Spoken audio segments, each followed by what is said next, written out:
السلام علیکم، ہوپفلی آپ سب ٹھیک ہوں گے۔ سب سے پہلے تو عید کے تیسرے دن ایک خوشگوار واقعہ پیش آیا۔ یقیناً جتنے پاکستان میں لنچنگ کے واقعات ہو چکے ہیں، پاکستانیوں کے لیے تو یہ ایک خوشگوار ہی واقعہ تھا کہ عید کے تیسرے دن مدین کے پی کے سوات میں ایک سیاح کو، جو کہ سیالکوٹ سے بلانگ کرتا تھا، اس کو لائیو برن کر دیا گیا، یعنی کہ وہ زندہ تھا اور اس کو جلا دیا گیا۔ اور اس کے اوپر الزام کیا تھا کہ اس نے خدا نخواستہ قرآن پاک کی بے حرمتی کی ہے، جبکہ جو ایلیجڈ ریسورسز ہیں اس سے یہ پتہ چلتا ہے کہ اس نے قرآن پاک کی بے حرمتی نہیں کی تھی، بلکہ وہاں پہ جو ایک دکاندار تھا اس کے ساتھ کوئی اس کی لڑائی ہوئی تھی، کوئی جھگڑا ہوا تھا۔ اور آپ کو پتہ ہے کہ پاکستان میں ماشاءاللہ سے ہم نے ایک ایسی کھیت تیار کی ہوئی ہے جس میں اگر آپ کی کسی کے ساتھ دشمنی ہو، کسی کے ساتھ بھی اگر آپ نے اس سے ریونج لینا ہو، اگر آپ نے اس سے بدلہ لینا ہو، تو بہت ہی آسان طریقہ ہے پاکستان میں کہ آپ اس کے اوپر توہین مذہب کا یا توہین رسالت کا الزام لگا دیں۔ اس کے بعد یہ جو 19-22 سال کے بچے ہیں، جو ان پڑھ ہیں، جو جاہل ہیں، جن کو نہیں آئیڈیا، جن کو ریاست نے جان بوجھ کے جاری رکھا ہے، ریاست نے یہ کھیپ تیار کی ہے، وہ آٹومیٹکلی آپ کا کام کر دیں گے اور آپ کے دشمن کو اس قدر بری موت دیں گے کہ یقیناً کہ آپ کو انسان ہونے پہ شرم محسوس ہوگی۔ اور اس کے ساتھ ساتھ یہاں پہ ڈیفینیٹلی یہ بقرہ عید کے تیسرے دن ہوا، اور اس بقرہ عید پہ بھی ہم نے کوئی انسان دوست ہونے کا ثبوت نہیں دیا، بیشتر بقرہ عیدوں کی طرح جو پیچھے گزر چکی ہیں، کہ ہم نے اس عید پہ بھی ایک مینورٹی کو، ایک مینورٹی احمدی کمیونٹی کو ہم نے بقرہ عید منانے کی ہی اجازت نہیں دی۔ ہم نے یہاں تک کہ ان کے گھر سے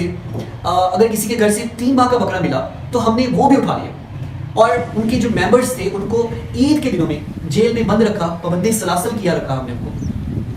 اس کے ساتھ ساتھ عید سے ایک دن پہلے، یعنی کہ چاند رات والے دن، ایک جو وڈیرا تھا سندھ کا، اس نے اونٹ کی ٹانگ کاٹ دی۔ اور یہ بھی ایک ڈیفینیٹلی پاکستانیوں کے لیے تو خوشگوار واقعہ تھا، لیکن ڈیفینیٹلی اس کے اوپر پاکستانیوں نے ایک ایکسٹریم قسم کا رد عمل دیا،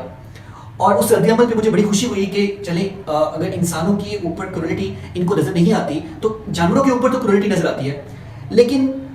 ویری نیکسٹ ڈے مجھے پھر سے ڈس اپوائنٹ کر دیا گیا جب میں نے دیکھا کہ بہت سارے نوجوان، اور نوجوان کیا بوڑھے،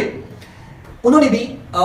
جانوروں کے ساتھ جو ان کو ذبح کیا جانا تھا قربانی والے دن، ان کی سٹریکس لگائی ہوئی تھی، ان کے اسٹیٹس لگائے ہوئے تھے، اور بڑے پراؤڈ سے ان کا خون بہتا ہوا دکھائی دے رہا تھا، ان کا گوشت بناتے ہوئے دکھائی دے رہا تھا۔ تو واٹ از دس؟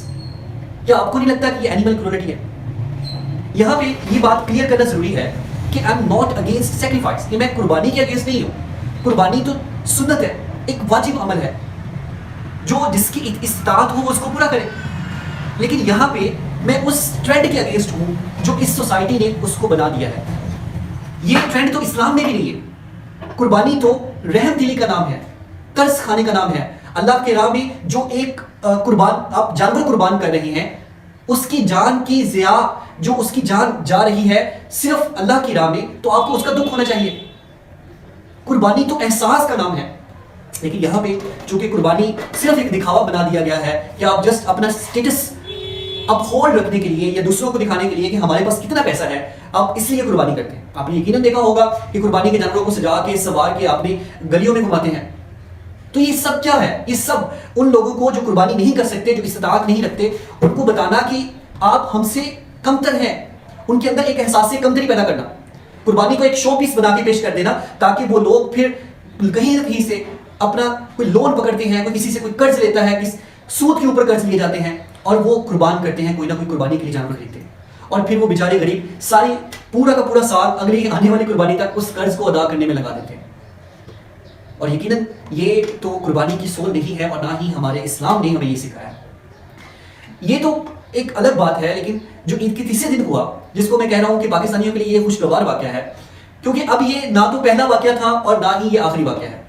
یہ ایک سیریز آف ایونٹ ہے جو چلتا آ رہا ہے۔ یہاں پہ تھوڑے سے فیکٹس اینڈ فگر آپ کو بتا دیں کہ پاکستان میں 1986 سے پہلے جب یہ بلاسمی لا نہیں تھے،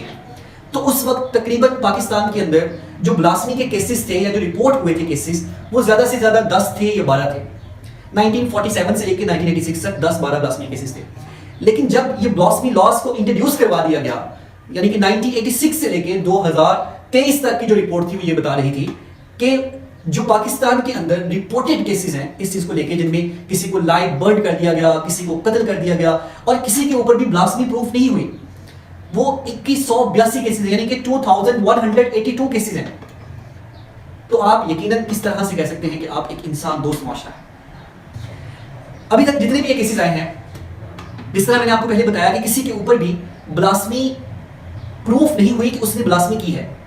کیونکہ پاکستان میں ایک بہت اچھا ٹرینڈ ہے، آپ نے جس کو بھی دبانا ہو، کوئی بھی سیکولر سوچ ہو، کوئی بھی آپ کے اگینسٹ کوئی اوپینین ہو، اس کو آپ نے دبانا ہو تو جسٹ آپ ایک ویپن یوز کریں، اور وہ ویپن ہے بلاسمی کا. چاہے وہ ریلیجن کی بلاسمی ہو، چاہے وہ رسالت کی بلاسمی ہو، آپ جسٹ اس کو استعمال کر کے آپ اپنے دشمن کو ڈھیر کر سکتے ہیں. یقیناً آپ یہ سوال ضرور کریں گے اس میں کہ آخر کیا وجہ ہے کہ ہمارے لوگ اتنے وائلنٹ کیوں ہیں. اس کی سب سے ایک بڑی وجہ تو آپ نے بقرہ عید پہ دیکھ لی ہوگی کہ جس طرح سے لوگ اسٹریکس لگاتے ہیں، ان کو جو اس جانور کی جو جان جا رہی ہے اس کے اوپر رحم نہیں آتا. اس کے اکثر آپ نے دیکھا ہوگا کہ اگر کسی نے اونٹ کرنا ہو یا بڑا جانور کرنا ہو یا بقرہ ہی کرنا ہو تو اس کے ارد گرد تماشبین کھڑے ہوتے ہیں، نوجوان کھڑے ہوتے ہیں، چھوٹے چھوٹے بچے کھڑے ہوتے ہیں. تو آخر یہ کھیپ تیار کی گئی ہے اور پھر اس کے اوپر اس کے اسٹریک بنا کے، اس کا اسٹیٹس بنا کے بڑے پراؤڈلی لگایا جاتا ہے. تو آپ کو کیا لگتا ہے کہ یہ سب ایک سوشلائزیشن نہیں کر رہا اس وائلنس کے لیے؟ تو یہ ایک فرسٹ اسٹیپ ہے ٹوورڈز ہیومن کرلٹی، اور یہاں پہ ڈیفینیٹلی اسٹیٹ اس کی مکمل رسپانسبل ہے. اسٹیٹ نے بھی اپنی کسی بھی وے میں ریفارمز نہیں ہونے دیے. آپ نے ریسنٹلی سنا ہوگا کہ ایک ہیومن جو ملک تھا اس کے اوپر ایک انسٹیٹیوشن بنایا گیا تھا سندھ میں، جس پہ صرف ایک فتویٰ آتا ہے اور اس کو بند کر دیا جاتا ہے. یہاں پہ پاکستان میں اسٹیٹ سے زیادہ مولویوں کا راج چلتا ہے. جس طرح مجھے ایک بات یاد آتی ہے ایناتول لیون کی، جو کہ اس نے بک میں لکھی تھی پاکستان از اے ہارڈ کنٹری. تو اس میں اس نے بتایا تھا کہ پاکستان کے اندر صرف اسٹیبلشمنٹ کی یا ملٹری کی ڈکٹیٹرشپ نہیں ہے، پاکستان میں ملا ملٹری ڈکٹیٹرشپ ہے. پاکستان میں آپ کوئی بھی کسی بھی قسم کی بات نہیں کر سکتے جو کہ حق کے اوپر ہو.